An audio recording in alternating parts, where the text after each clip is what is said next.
ሰላም ጤና ይስጥልኝ። እንደምን አመሻችሁ የተከበራችሁ የመረብ ሚዲያ ቤተሰቦች፣ ሰበር ዜናዎች ይኖሩናል። በቅድሚያም አርዕስተ ዜናዎቹን የምናሰማችሁ ይሆናል። ከረፋድ ጀምሮ በተደረገ ከባድ ተጋድሎ የጣቁሳ ወረዳ መቀመጫ የሆነችው ደልጊ ከተማ በፋኖ ቁጥጥር ስር መግባቷ ተሰምቷል። ከጎርጎራ በ20 ኪሎ ሜትር ርቀት፣ ከጎንደር በ80 ኪሎ ሜትር ርቀት፣ ከባህር ዳር በጣና በኩል በ80 ኪሎ ሜትር ርቀት ላይ የምትገኘው ደልጊ ከተማ እጅግ ወታደራዊ ጠቀሜታ ያላት ስፍራ መሆኗም ተገልጿል። በዚህ ሳምንት ብቻ ፋኖ ሶስተኛዋን የወረዳ ከተማ በቁጥጥሩ ስር አስገብቷል። የጣና ዳር ፈርጧን የጣቁሳ ወረዳ መቀመጫ የሆነችው ደልጊ ከተማን በቁጥጥሩ ስር ያደረገው ፋኖ ሌሎች አካባቢዎችንም ነፃ ለማውጣት ግስጋሴውን መቀጠሉን ጣቢያችን መረብ ሚዲያ ለማረጋገጥ ችሏል። መረጃውን በዝርዝር የምናሰማችሁ ይሆናል። በሌላኛው መረጃችን በምዕራብ ፋኖ ብሔራዊ ንቅናቄ በላይ ዘለቀ ዕዝ በአለፋ ወረዳ ባደረገው ተጋድሎ ከ231 በላይ የአገዛዙ ወታደሮችን ሲገድል ከ67 በላይ የሚሆኑትን ደግሞ ማቁሰሉን አሳውቋል።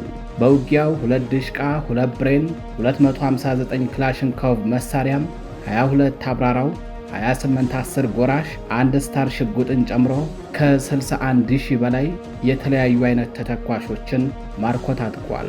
በውጊያው ከተገደሉት መካከል የአለፋ ወረዳ የፖሊስ አዛዥ ዋና ኢንስፔክተር ውባንተ ኤርሳው፣ ወንጀል መከላከል ኮማንደር ገብሬናም በጊዜው አብረውት የነበሩ የፖሊስ አባላት እንዲሁም የሚሊሻ ጽሕፈት ቤት ኃላፊው ጌታነህን ጨምሮ ሌሎችም ይገኙበታል ተብሏል። ትላንትና ዛሬ ሙሉ ቀን የአካባቢው ማህበረሰብ በነቂስ ወጥቶ የወደቀውን የጥላት አስከሬን ግብዓተ መሬቱን እየፈጸመ ቆይቷል። መረጃውን በዝርዝር አጠናቅረን ይዘነዋል። በሌላኛው መረጃችን የምዕራብ ፋኖ ብሔራዊ ንቅናቄ ደቡብ አማራ ቀጠና ሳምነው ዕዝ ከሰም ኮር ኃይለማርያም ማሞ ክፍለ ጦር በፊጦ አላመስኖ በሸኖ ከተማ ዙሪያ ባደረገው ተጋድሎ በርካታ ያገዛዙ ወታደሮችን መደምሰሱ ተሰምቷል። ዛሬው ዕለት መነሻቸውን ከሸኖ ከተማ በወራጌ ኪዳነ ምሕረትና በፊጦ ስላሴ በኩል እንቅስቃሴ ያደረጉ ያገዛዙ ኃይሎች ላይ ነው ጥብቅ እርምጃ የተወሰደው።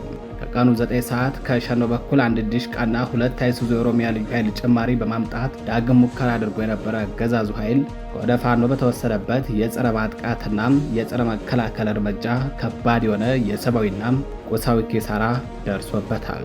መረጃውን በዝርዝር አጠናቅረን ይዘነዋል። ጤና ይስጥልኝ፣ እንደምናመሻችሁ የተከበራችሁ የመረብ ሚዲያ ቤተሰቦች፣ የዛሬ የካቲት 18 2018 ዓ.ም የምሽት መረጃዎችን አጠናቅረን ይዘን ቀርበናል። አብራችሁን ቆዩ።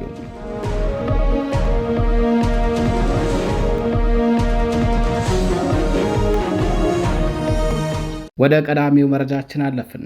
ከረፋድ ጀምሮ በተደረገው ውጊያም ደልጊ ከተማ በፋኖ ቁጥጥር ስር ገብታለችም።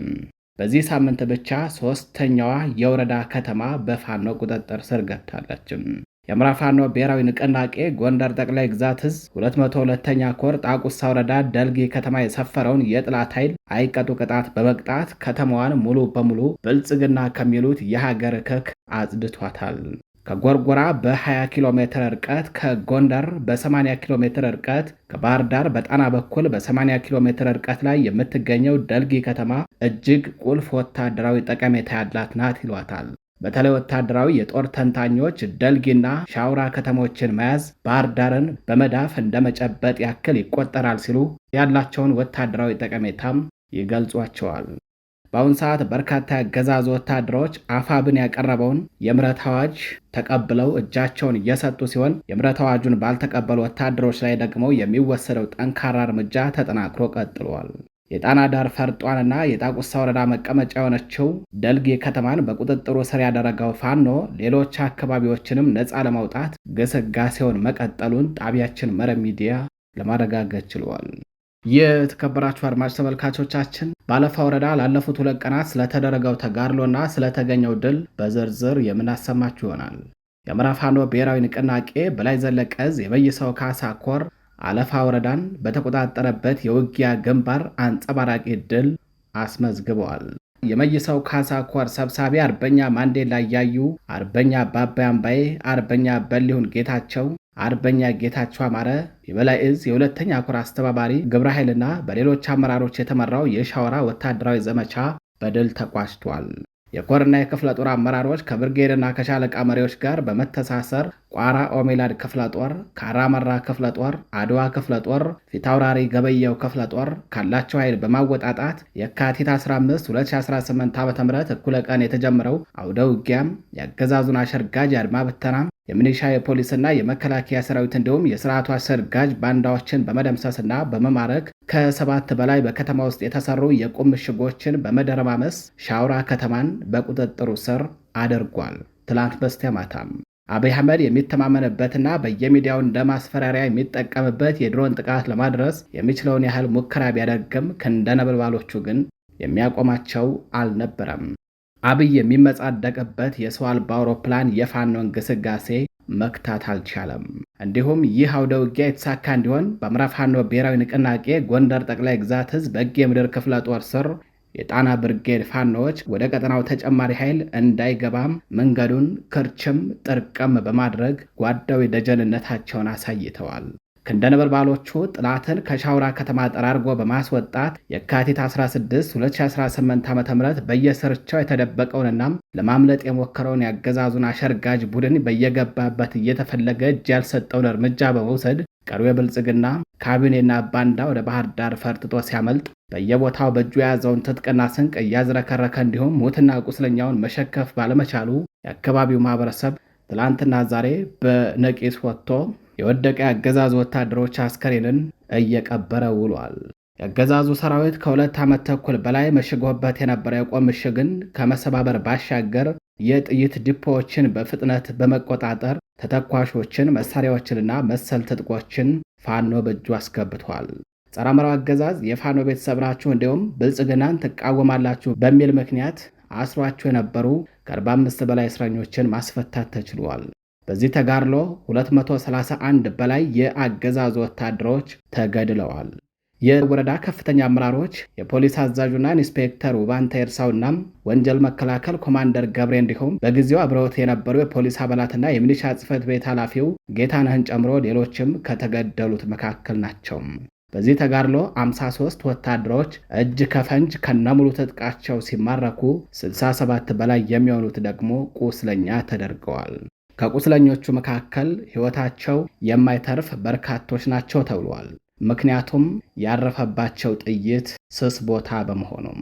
በተጨማሪም 2 ድሽቃ፣ 2 ብሬን፣ 259 ክላሽንኮቭ መሳሪያም፣ 22 አብራራው፣ 28 10 ጎራሽ፣ 1 ስታር ሽጉጥ ሲማረክ በተመሳሳይ 31000 የክላሽ ተተኳሽ፣ 9000 የብሬን ተተኳሽ፣ 21000 የድሽቃ ተተኳሽ፣ 700 የክላሽ ካዝና፣ 50 ወታደራዊ የውሃ ኮዳም፣ ከ100 በላይ ወታደራዊ ሻንጣ፣ 2 የረጅም ርቀት ወታደራዊ መገናኛ ራዲዮም፣ የአገዛዙ ሰራዊት የሚጠቀምባቸው ሙሉ ቁሳቁስና 2 ተሳቢ ጭነት የሚሆን ሬሽን በፋኖ ቁጥጥር ስር ውሏል።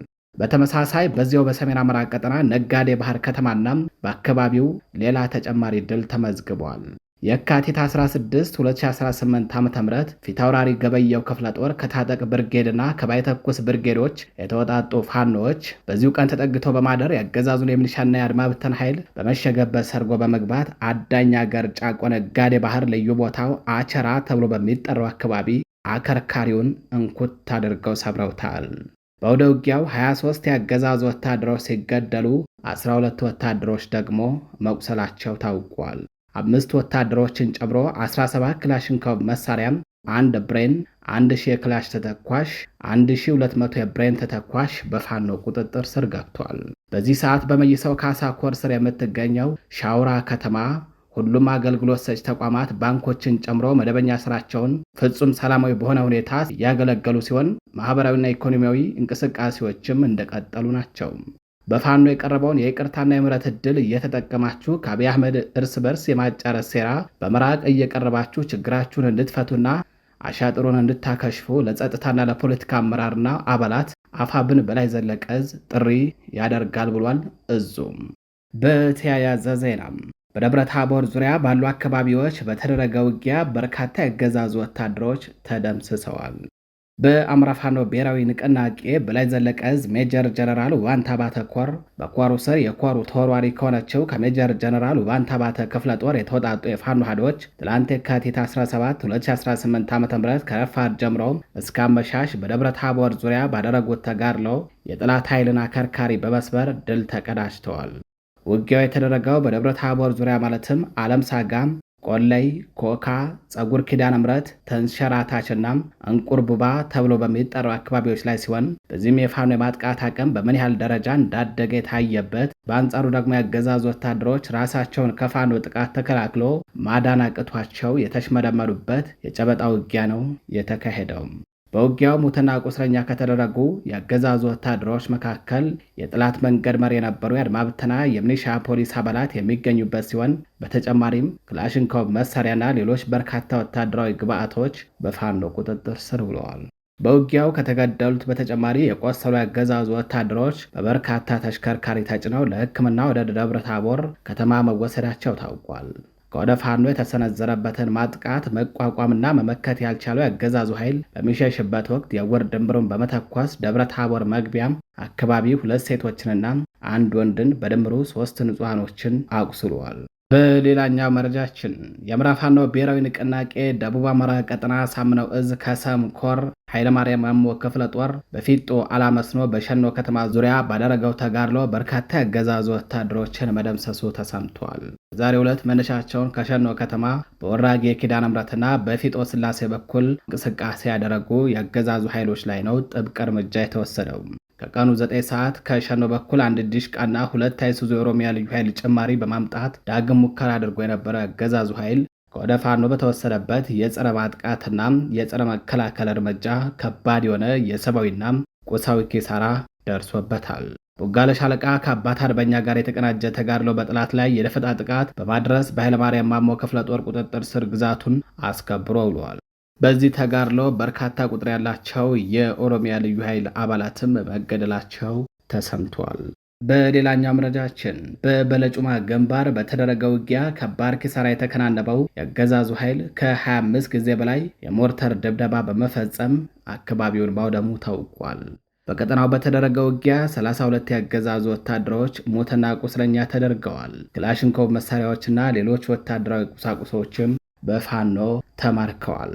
በዚህ የተበሳጨው ያገዛዙ ኃይል በአካባቢው ከ25 ጊዜ በላይ የሞርተር ድብደባ በመፈጸም አካባቢውን አውድመዋል። በአማራ ፋኖ ብሔራዊ ንቅናቄ ምኒልክ ዕዝ ንጉስ ሚካኤል አሊኮር ሳጅን አባናደው ክፍለ ጦር ባካሄደው ውጊያ የጠላት አከርካሪን በመስበር አንጸባራቂ ድል ተቀዳጅቷል። ተጋድሎ የተደረገው በምስራቅ አማራ ቀጠና ምዕራብ ወረዳዎች መካከል አንዷ በሆነችው በአማራ ሳይንት ወረዳ ልዩ ስሙ በለጩማ ተብሎ በሚጠራው አካባቢ ላይ ነው። በዚያ ወደ ውጊያ በሳጅን አባናደው ክፍለ ጦር ስር 4ኛ መንግስት ሬጅመንት አባላት በወሰዱት የጸረ ማጥቃትና የጸረ ሽምቅ እርምጃ 9 የብልጽግና መከላከያ ሰራዊት አባላትን ሲገድሉ ከ23 በላይ የሚሆኑትን ደግሞ ቆስለው በሞትና በሕይወት መካከል እንደሚገኙ የክፍለ ጦሩ ህዝብ ግንኙነት ክፍል ለመረብ ሚዲያ በላከው መረጃ አስታውቋል። አገዛዙ በውጊያ ከተገደሉበት በተጨማሪ የቆሰሉበትን ከ23 በላይ ወታደሮችን በ5 አምቡላንስ ጭኖ ወደ ለጋምቧ ቃስታ ከተማ ለሕክምና መውሰዱ ታውቋል። በውጊያው ሙትና ቁስለኛ ከተደረጉት የአገዛዙ ወታደሮች መካከል 6ቱ የድሽቃ ተኳሾችና የድሽቃ ረዳቶች ሲሆኑ በውጊያው ክላሽንኮቭ መሳሪያዎችንና ሌሎች ወታደራዊ ግብዓቶች በፋኖ ተማርከዋል ብሏል። አባናደው ክፍለ ጦር በህዝብ ግንኙነት ክፍሉ በኩል ለጣቢያችን በላከው መረጃ በዚያው ውጊያ ከወደ ፋኖ የተሰነዘረበትን ጥቃት መቋቋም አቅቶት ከባድ ኪሳራን የተከናነበው የአገዛዙ ኃይል በአካባቢው ከ25 ጊዜ በላይ የሞርተር ድብደባ በመፈጸም ውድመት አድርሷል። የሞርተር ጥቃቱ ተፈጽሞባቸው የወደሙት አካባቢዎች የአየር ንብረትን ለመጠበቅ ማህበረሰቡ የደን ችግኞችን ተክሎባቸው የነበሩ ስፍራዎች ናቸው። የፋኖን ክንድ መቋቋም ያቃተው ያገዛዙ ኃይል ንጹሃኖችን በመግደል ሀብት ንብረት በማውደም ጥብቅ ደኖችን ጨምሮ ፓርኮችንና ታሪካዊ ስፍራዎችን በእሳት አቃጥሎ በማውደም የሚፈጽመው የበቀል እርምጃ ተባብሶ ቀጥሏል። ወደ ሌላኛው መረጃችን አለፍን። ዓለም አቀፉ የጋዜጠኞች ጥበቃ ኮሚቴ የኢትዮጵያ ባለስልጣናት በሽብርተኝነት ወንጀል ተከሰው የሞት ወይንም የዕድሜ ልክ እስራት ሊፈረድባቸው የሚችሉ 4 ጋዜጠኞች ጉዳይ በግልጽነትና በፍትሐዊነት እንዲታይ ጥሪ አቀረበ። ተቋሙ ትላንት የካቲት 17 2018 ዓ.ም ባወጣው መግለጫ በጋዜጠኞቹ ላይ እየተካሄደ ያለው የፍርድ ሂደት ዓለም አቀፍ ደረጃውን የጠበቀ የሕግ ጥበቃ እንዲደረግለት አሳስቧል። ለ3 ዓመታት ገደማ በእስር ላይ የሚገኙት ጋዜጠኞች ጎበዜ ሲሳይ፣ መስከረም አበራ፣ ገነት አስማማውና ዳዊት በጋሻው ሲሆኑ የታሰሩትን በአማራ ክልል በነበሩ አለመረጋጋት ዙሪያ በሰሩት ዘገባዎች ምክንያት መሆኑን መግለጫው ያስረዳል።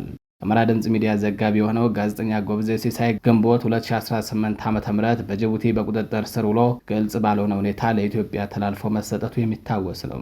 የፌዴራል ከፍተኛ ፍርድ ቤት የካቲት 27 2017 ዓ.ም አቃቢ ሕግ ያቀረበው ማስረጃ ጋዜጠኞቹን የሚያስከስስ ነው ብሎ በመወሰኑ ተከሳሾቹ በመጪው ግንቦት ወር የመከላከያ ምስክሮቻቸውን ያሰማሉ ተብሎ ይጠበቃል።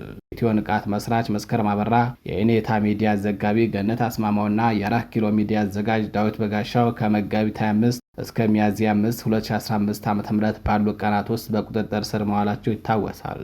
የጋዜጠኞች ጥበቃ ኮሚቴ ሲፒጄ ጋዜጠኞቹ ለረጅም ጊዜ በእስር ላይ መቆየታቸውንና የተመሰረተባቸው ክስ ከባድነት በኢትዮጵያ ፕሬስ ነጻነትና በፍትህ ስርዓቱ ላይ ከፍተኛ ስጋት እንደሚፈጥር ገልጿል። በመሆኑም ባለስልጣናት ዓለም አቀፍ የሰብአዊ መብት ድንጋጌዎችን በማክበር ጋዜጠኞቹ የሚገባቸውን ፍትህ እንዲያገኙ እንዲያደርጉ በጥብቅ አሳስበዋል። ወደ ሌላኛው የችሎት መረጃችን አለፍን።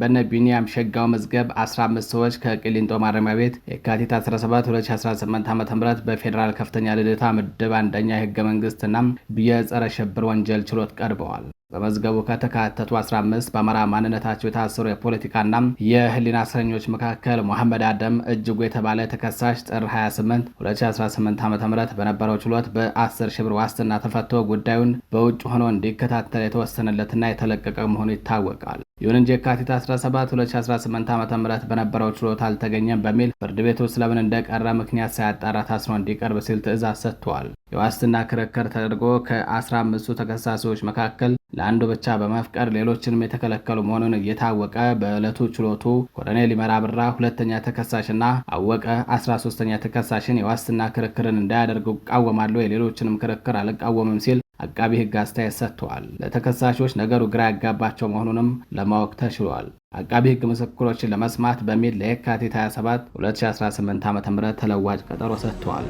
የተከበራችሁ አድማጭ ተመልካቾቻችን ለዛሬ የካቲት 18 2018 ዓ.ም ይዘናቸው የነበሩት የዕለታዊ መረጃዎቻችን እነዚህን ይመስላሉ። በሌሎች መረጃዎች እስከምንገናኝ ቸር ቆዩ።